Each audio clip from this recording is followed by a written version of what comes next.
Futures trading involves risk and is not suitable for all investors. Content provided in this segment is meant for educational purposes and is not a solicitation to buy or sell commodities. Hello and welcome to another edition of the Grain Feed, brought to you by EverAg. This is your weekly news feed for all things grain and all things feed. Each week, we bring you updates on the markets with unique perspectives from an amazing team of analysts with the intention of helping dairy and livestock producers manage their risk. I'm your host, Jim Matthews, reporting from Chicago, that toddling town. Joining me today from Platteville, the Paris of Southwest Wisconsin, Grain and Feed Risk Management Advisor, Mr. Brandon Weigel, and from Western/Upstate New York, Dairy Agent and Broker, Miss Kathleen Wolfley. Team, how are we today? Doing well, Jimbo. How are you? I'm doing fine, thank you, Kathleen. It is an honor to be here, as always. It's an honor to have both you guys. I have two EverAg media champions with me today. Kathleen, you host the Dairy Download and Parlor to Plate. You're an amazing host. You had an awesome theme this week. What was the theme for this week's Parlor to Plate? Parlor to Plate, Halloween version. We were trick-or-treating. Halloween version, trick-or-treating. That is fantastic. I think the last time I was on Parlor to Plate, you called me out for my Johnny Cash karaoke skills, which I have. But Kathleen, what's your go-to karaoke? Ooh, you know what? I don't have a go-to karaoke. Somehow, when you live in the middle of nowhere, karaoke opportunities are very limited. I feel like it would be the opposite. That's all I would do if I lived there. I don't know, Jim. I don't know. I mean, you've traveled the Western New York roads, and you know that there's few bars. Yeah, but when you walk in, Johnny Cash fits right in. What about you, Brandon? Go-to karaoke? Oh, man, I can't say I've got one, but with all the recent headlines, I've got to say it beat Taylor Swift. I mean, wow, no doubt. Fantastic. No doubt. Okay, yeah. Well, that's But what song? Oh boy. Oh man, don't quiz me on this. Okay, I don't even think I can Such tell a catalog. you. I feel some, right? This one's for Jake right here. That's right. We're stepping in for Jake. Yeah, he needed that. That's nice. I'll just go with Taylor Swift. That's fantastic. Well, team, we've got a lot to run through today. So, Paige, if you would kindly timestamp the broadcast, it is Thursday morning. Markets are back to being a little bit choppy here across the grain and oilseed markets here in Chicago. Just before recording here Thursday morning, it looked like the screens were green. We had meal, beans, corn, everything was up a little bit on the day. But as we started recording here, we've had a slight pullback. So we're looking at December corn futures are now right at 480. We've got Nove beans right around 1280. And we're looking at December meal, stubborn little byproduct, is sitting just under 430 at the moment. So we've kind of brought everything back towards unchanged, if not just a touch lower here as we run through midway Thursday's trading session. There's been a lot going on, of course, in the grain and feed markets. So we are lucky to have Brandon Weigel on board today. Brandon, what's going on in grain and feed markets this week, bud? Yeah, well, it's been very quiet so far on the corn and soybean side of things. Soybean meal, on the other hand, has had a little bit of a spooky move. That has been on quite the run here the past 2 weeks. We've had that run about $70 per ton off of those lows on December meal back there in that 365, 370 area. Like Jim mentioned, we're just currently sitting shy of 430. We've had a couple of things to kind of propel that side of the market higher. We've obviously had the USDA that lowered soybean yield back in the October WASDE report. And then what really seemed to kind of push this thing over the edge and make some funds kind of pile back into the long side of this soybean meal sector has been the very strong crush numbers that we got for the month of September. So September was actually a record month in terms of soybean crush here in the U.S. So there's been very strong domestic demand for soybeans from the crush perspective, and kind of tying that all together, we've also had soy oil inventories come in at one of their lowest levels in the last 9 years. So when you kind of pull those things all together, it's been very supportive, very bullish for the soybean meal side of things, and we've also had fairly strong exports on that front. So, for all the dairies, livestock producers that were able to get that meal purchase down in that 380, 390 area or below here within the last several months, It certainly has served them well here as we've kind of walked forward, had some concerns around South American weather, and have really strong crush numbers on the soybean side of things. And Brandon, you've been talking a lot about the the potential upside risk right in the soy complex, especially for meal. Obviously, Jake runs through that week to week as well. I'm not sure we could have forecasted a $50 to $60 plus swing in the meal market over the last couple of weeks. I mean, holy smokes. It has been a wild ride for soybean meal. And like you had said, Brandon, we were hoping for folks to maybe step in at some of those lower levels. I think now they do have opportunities to utilize some options for downside participation if this market does fall apart. But kind of a wild market here. I mean, as we step in through the U.S. harvest, we're a little bit worried still about what soybean yields might be doing. And then, of course, our South American friends, it's a day-to-day weather conversation now. A few days ago, it felt like our friends in Argentina wouldn't have any rain. Now each morning, it feels like maybe they did get some. They might get some more, but that's becoming like a real focus here on the market. And then you spoke of the demand side of things. Crush has been very active. You diligently pointed out the September crush numbers. Those are massive crush numbers. So we're definitely churning right through some soybeans here in the States. And then exports. We got another flash sale this morning. So we're selling and shipping beans and we're crushing them here. So if yields continue to potentially be reduced, we're going to have that tighter and tighter sheet. And of course, globally, potentially less protein availability on hand. Brandon, how far out are you looking on some of these markets? We're rolling through harvest here. We're about to wrap up October. So we're a third of the way through Ocnov D's delivery for folks. Are you pushing out into Jan, Feb, March, and or April beyond? Yeah, so on the soybean meal side of things, we'd really encourage folks to get everything owned through March, right? And at this point, I feel like a lot of folks have positioned themselves in a way where they've got most of their first half of next year's feed needs taken care of. So they're October through March. So at this point, we're really waiting to try and catch some pullbacks here on anything March forward as we look to that April through September timeframe. So we very rarely here in the past several years have seen that front month meal drop below $400. We did there briefly on December, and that was the time we were encouraging folks to step in and own that. So we're going to be watching for more opportunities to see if we can get that front month to pull back towards that $400 range to ideally start owning some of that April forward stuff. And then on the corn side of things, I would say that by and large, yields across the Corn Belt have been fairly surprising.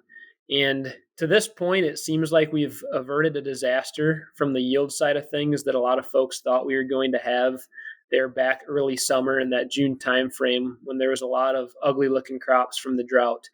And at this point, I mean, we're fairly confident that we're going to end up recognizing a 2 billion bushel balance sheet here on this corn. So in terms of corn purchasing, we're staying a little bit more hand to mouth, right? We're willing to be a little bit more patient on that side of things.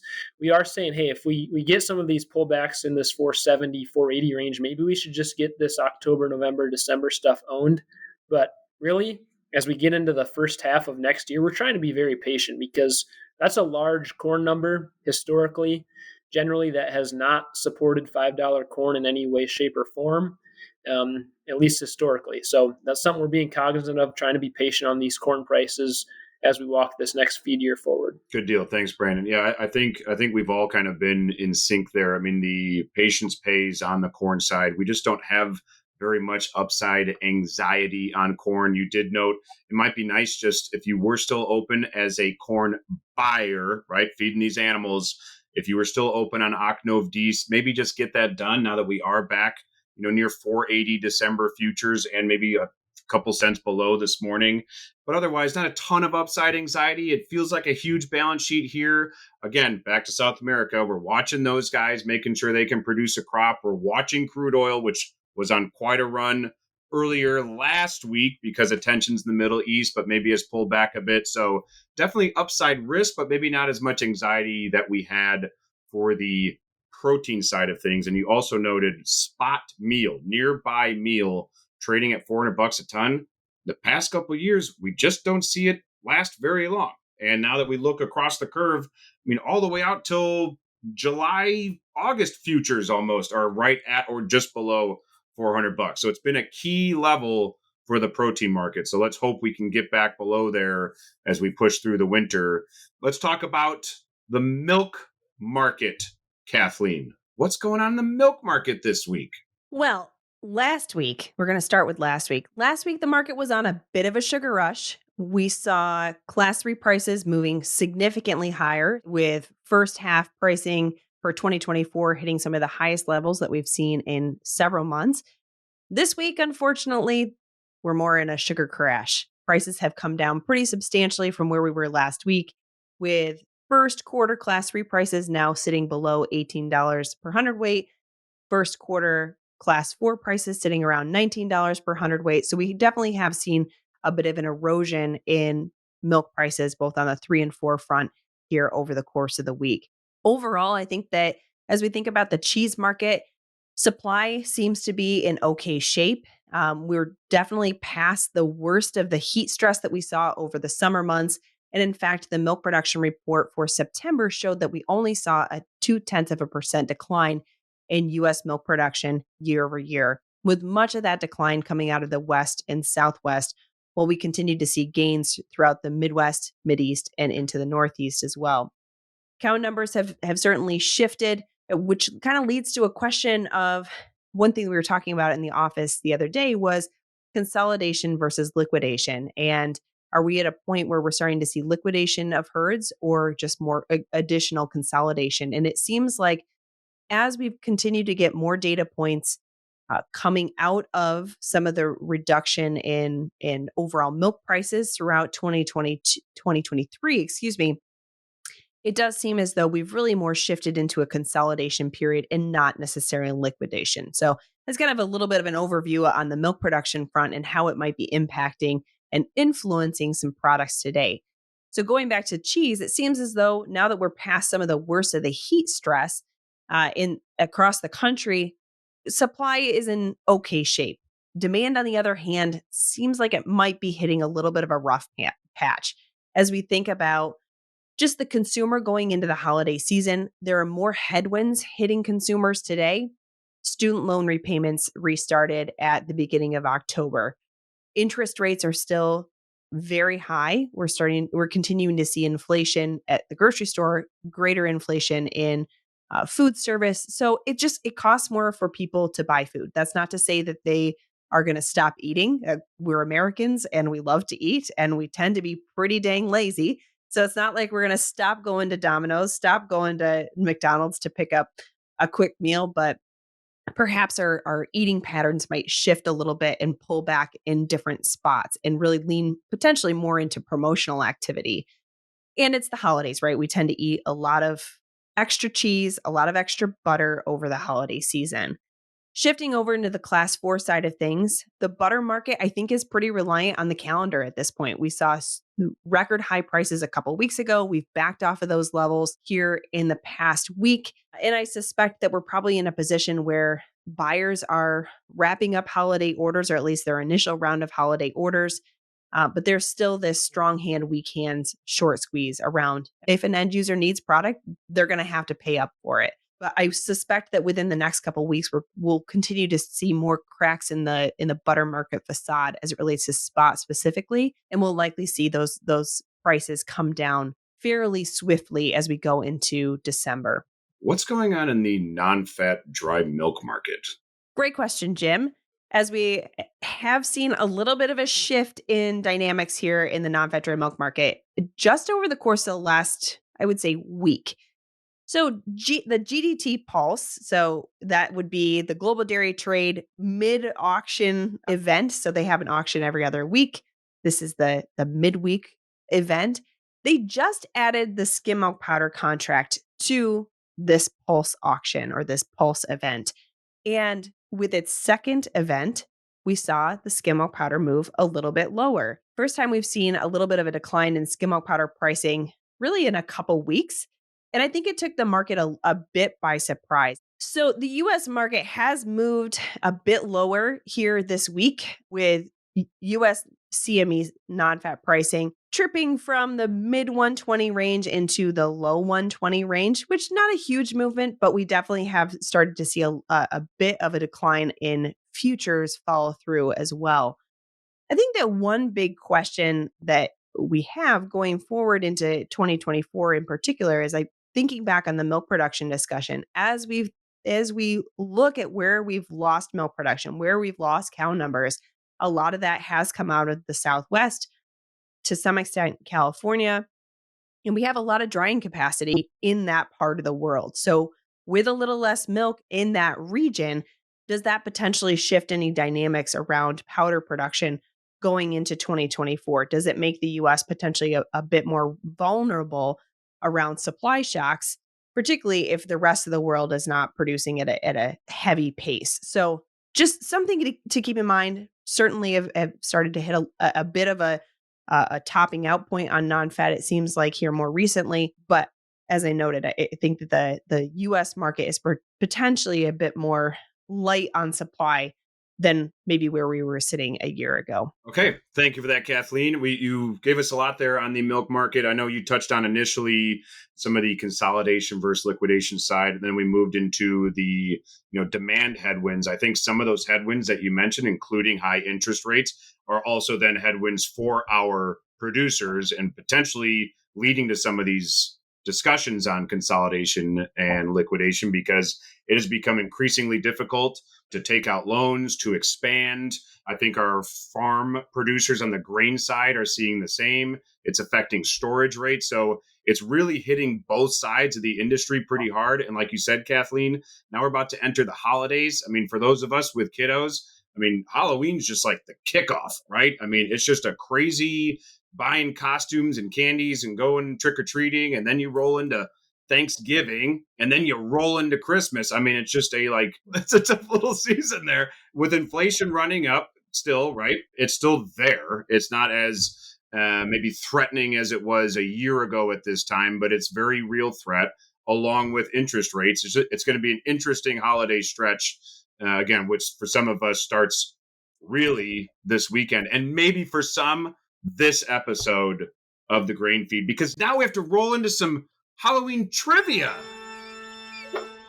Just some real cool trivia. All I'm right. ready. Here we go. We're gonna keep it light. We're gonna keep this easy. We're just gonna start off with Brandon. Where did Count Dracula live? Pennsylvania. Transylvania? Yeah, that's what I said. He said Pennsylvania. It's Transylvania. Was it Pennsylvania?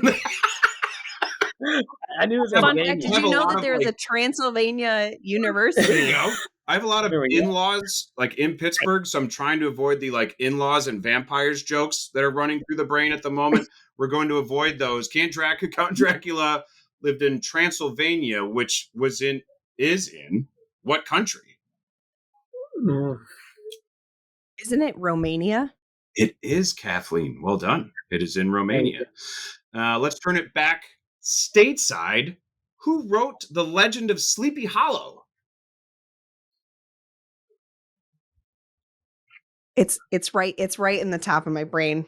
I know it is. I bet you know, Jim. It's Washington Irving. Okay, that's not what I was thinking. And then who is the main character besides the Headless Horseman? Who's the main character of The Legend of Sleepy Hollow? All you, Brandon. Oh boy, I'm getting this one dropped on me. His last name is is a bird. Raven? Crane. Gosh. Ichabod Crane. Ichabod. Yeah. All right. Okay, Kathleen. Who wrote Frankenstein? Mary Shelley. Yes. Brandon, which character was Frankenstein? Oh boy. I gotta be honest with you. I'm not up to date on my Halloween history. I was just thinking about this yesterday. I was thinking, why do we have Halloween? That's a great question. That's a deep question. We don't even have time for it on the Grain Feed. Yeah, we do not have time for that. I better tag team Kathleen on this one.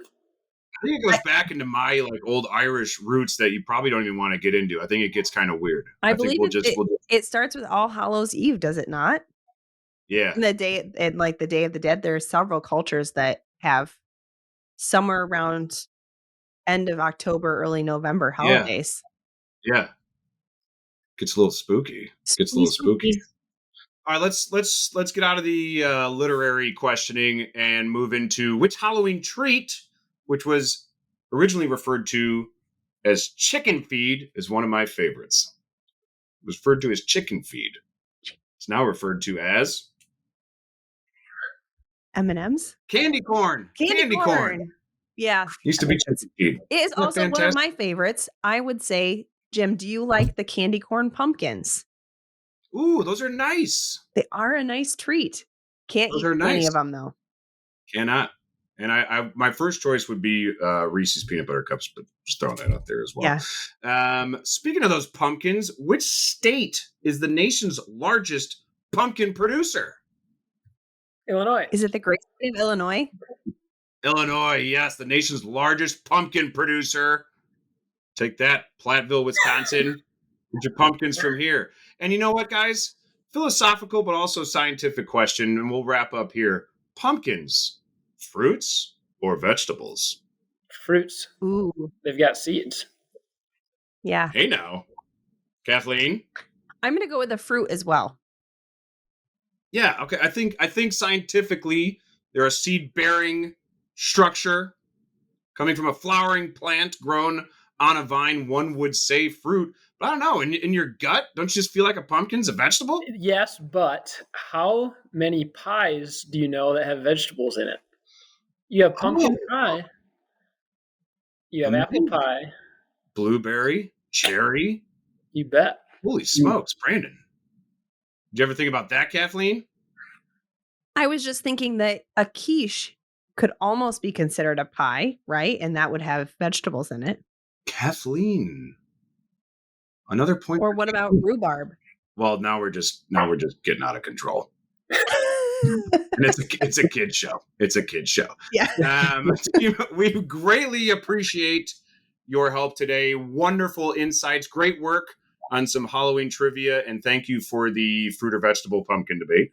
Always on top of everyone's mind. A big thanks to Corey and the Everegg Insights crew for their support. Thank you to Paige for production magic. Thank you to the viewers for watching the Grain Feed. Contact information is on the screen. We greatly appreciate your feedback. That's all for today. Happy Halloween. See you next time on the Grain Feed.